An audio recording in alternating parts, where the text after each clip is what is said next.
In this life we share, I feel driven by a purpose I didn't expect, like a clear instruction from God echoing in my heart. It's not just a message for me, but for someone else, filling me with a deep love that's hard to explain. If you're reading this, whoever you are, I urge you to watch this to the end. I hope you'll take in everything I'm about to reveal. Imagine yourself standing at the base of a magnificent mountain, armed with only a rugged pair of climbing boots, a sturdy rope, and a daunting, steep path stretched out before you.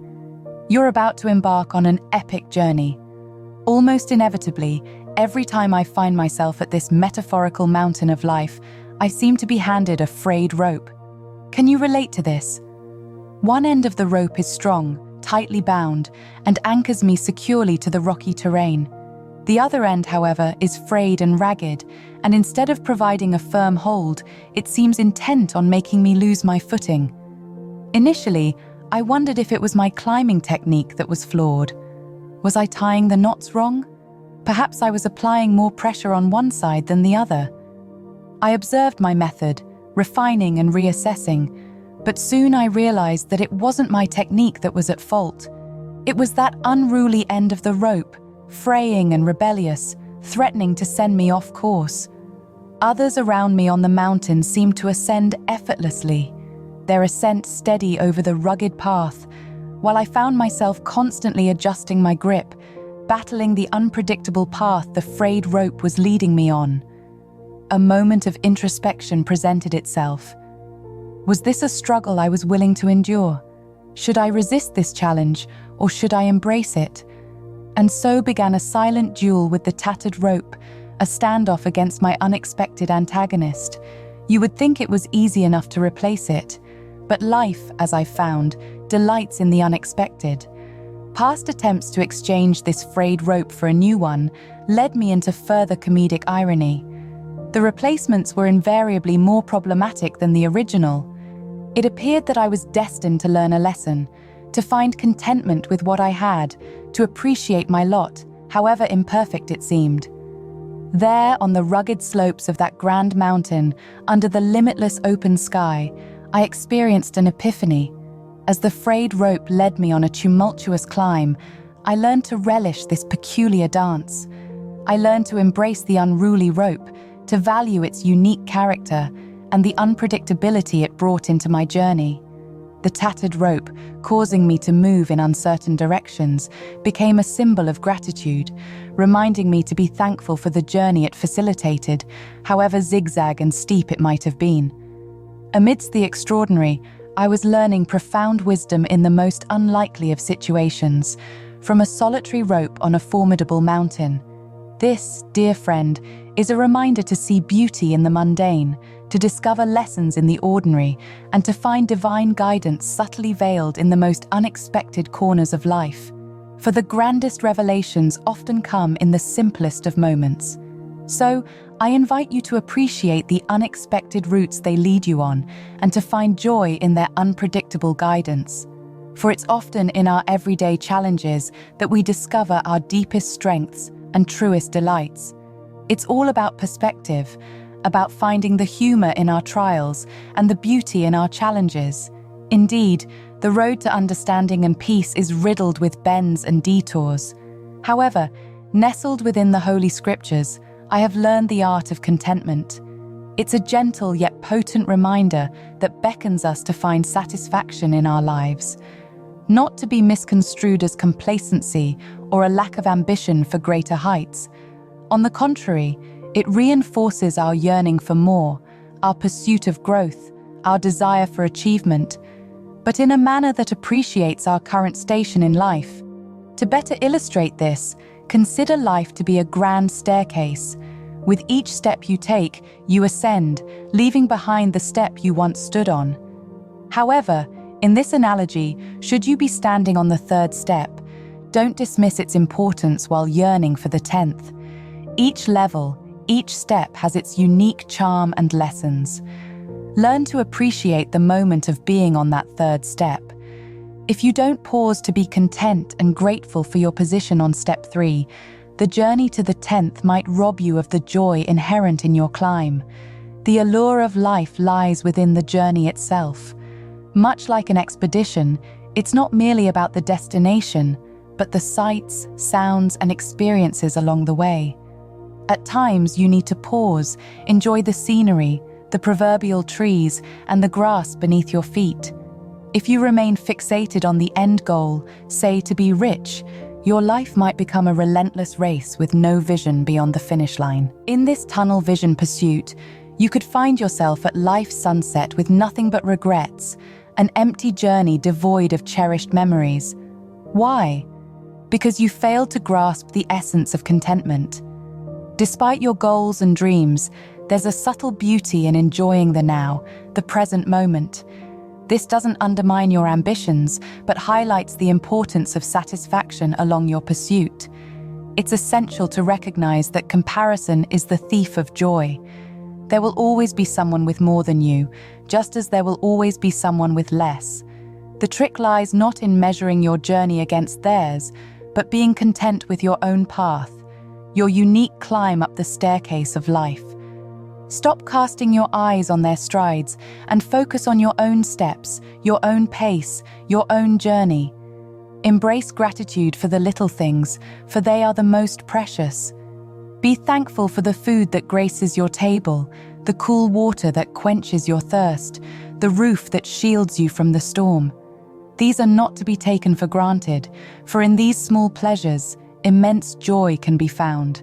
Remember, it's not about the grandeur of what someone else possesses. It's about how you value and appreciate your own, and this extends beyond mere objects. It is a metaphor that encapsulates your life as a whole. We should strive to understand the importance of the here and now, to be content with our current position, even as we aspire for more. Only then will we truly savor our journey, our unique climb up the staircase of life, making every step a memory to be cherished. Take a moment to reflect upon your circumstances. It's easy to gaze at others, envying their posh gadgets, or whatever their equivalent of success might be in your life, and begin to question your own contentment. You might find yourself yearning for these possessions, these validations of happiness. But my friend, real happiness lies in contentment with your own slice of life. When God observes your satisfaction, your thankfulness for your blessings, it's a beautiful sight.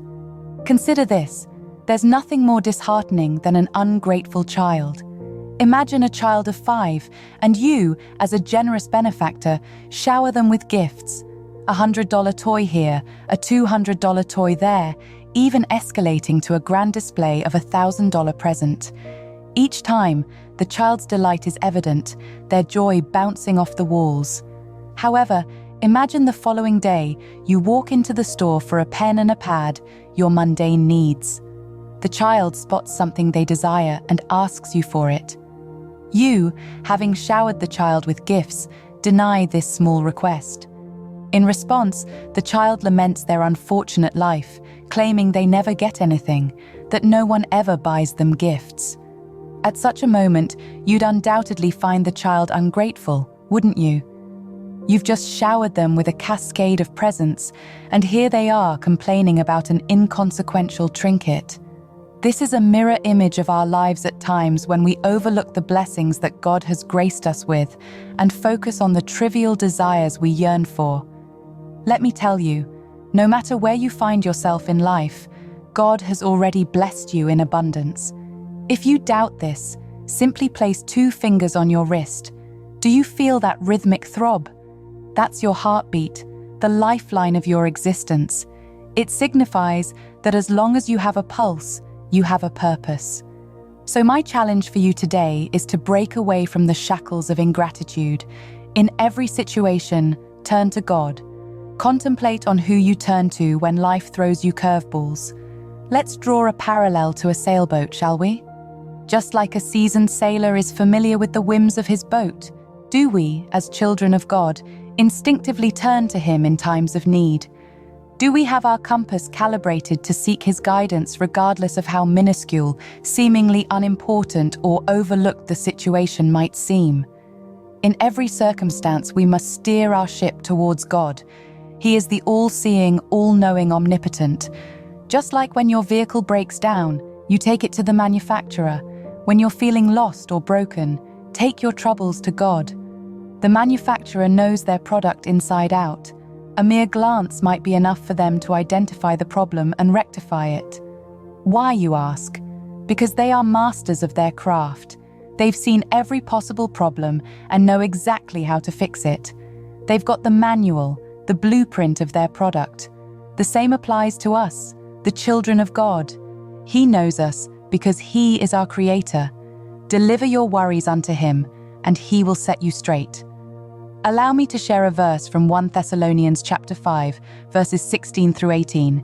It says, "Rejoice always, pray without ceasing, give thanks in all circumstances, for this is the will of God in Christ Jesus for you." The verse resonates the message of unending joy, continuous prayer, and unending gratitude. It encourages us to cast all our burdens onto Him, for He cares about us. To always connect with God through prayer, to rejoice perpetually, and to express gratitude in every circumstance is the will of God. Even when your sailboat hits a storm, be thankful for the vessel. There might come a time when you must abandon the sail and take to the oars. The boat is your responsibility, but remember to be thankful for it, even when it poses challenges. Sometimes, it's about taking the time to mend your own sails instead of envying the wind in others. Observing a rival's favorable wind and lamenting the calm around your sailboat is counterproductive. If you took the time to adjust your sails, perhaps the wind might favor you too. What I'm trying to convey is, appreciate what you have, embrace your journey, and learn from the challenges. The will of God, the divine blueprint, is laid out for you. It's up to you to follow it. Remember, He loves you, and I am but a messenger delivering His message to you. I hope this illustration resonated with you and painted a vivid picture. If you've watched this far, I'd like you to do me a favor and give this video an amen in the comments. Remember to like the video to show your support, and don't forget to subscribe so you'll be notified every time a new video is posted. I'll see you in the next one. Take care. Click the link in the description to discover a limited time special offer on a life-altering technique designed to help you manifest God's blessings.